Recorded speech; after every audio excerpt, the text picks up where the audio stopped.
Hello folks, and the rooster says hello too. This is Mark with Apple Creek Outdoors, and today it's the end of March and we're starting our tomato plants and our pepper plants for this year's garden. Now I like to start our plants about 4 to 6 weeks before we want to get them in the garden, and I found that tomato and pepper plants do well once that soil has already warmed up, and usually that's about the first week in May is when I try to get these plants out. Some folks try to get them out earlier, but once again it just comes down to personal preference. And right now Leah is planting some pepper seeds.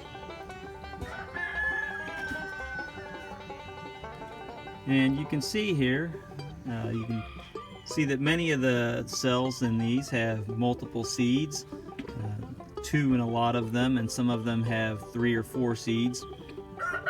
Now the reason I do that is to make sure we have good germination, and with older seeds also, we want to make sure that, well, with older seeds, a lot of times they will lose their viability as they age.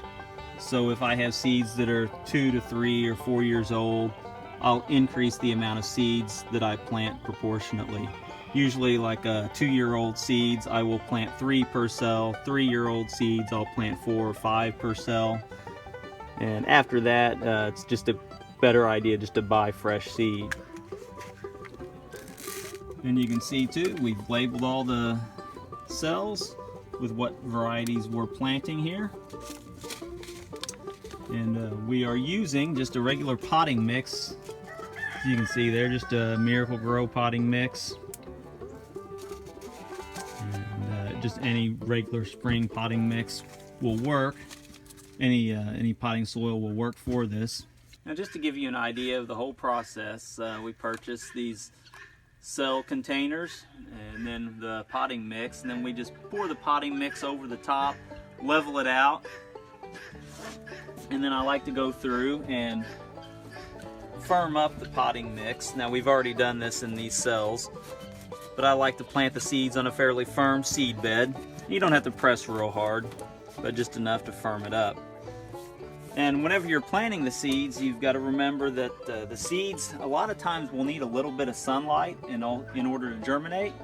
So you want to make sure that you don't plant those really any more than about 1/4 of an inch deep. What we do typically, and you can see where Leah's already planted some of the seeds, we will just come in over the top of those seeds with a thin layer of soil, and then I will firm that up as well. Pack that down. And when it comes to watering your seeds, I like to water from underneath. And you can see that most of the seed starting trays, if you're familiar with this at all, you know that they have holes in the bottom.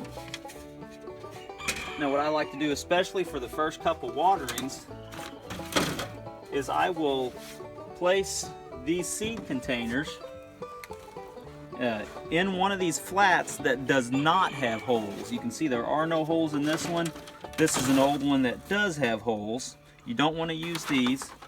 So go ahead and put your cells into one of these containers, into one of these flats, place it on a flat surface, and then put about 1/4 inch of water in on the bottom, and then set those seeds on top of that. And then that will allow that moisture to absorb up into the soil, and it should saturate the soil fairly well. And then you want to make sure you keep your seeds moist until they do start growing. Depending on the seed, it takes anywhere from about 3 to 10 days, sometimes a few days longer, for them to germinate. And then once they do, you want to make sure they have plenty of sunlight.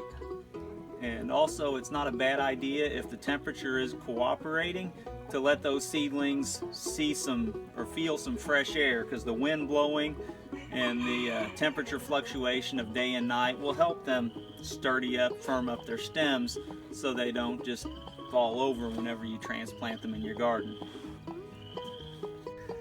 Now most of the seed packets will have directions on the back, and all you need to really do is follow those directions, and it's pretty much self-explanatory. We like to order our seeds from Everwild Farms and from Baker Creek Heirloom Seeds. We've had good success with germination rates on those seeds, and we also find that they are a very fair price, so that's where we get most of our seeds from. Now, other plants can be started in these cell containers, but most of the other things like okra and sweet corn, a lot of your other crops, they do just as good if they're direct seeded into the soil in your garden. As I mentioned, we are actually working on starting the tomatoes and peppers and also eggplants right now. Some of your cole crops though, crops like cabbage, cauliflower, broccoli, and kohlrabi, those need to be started indoors, usually about early to mid-February, so those are ready to be transplanted about now.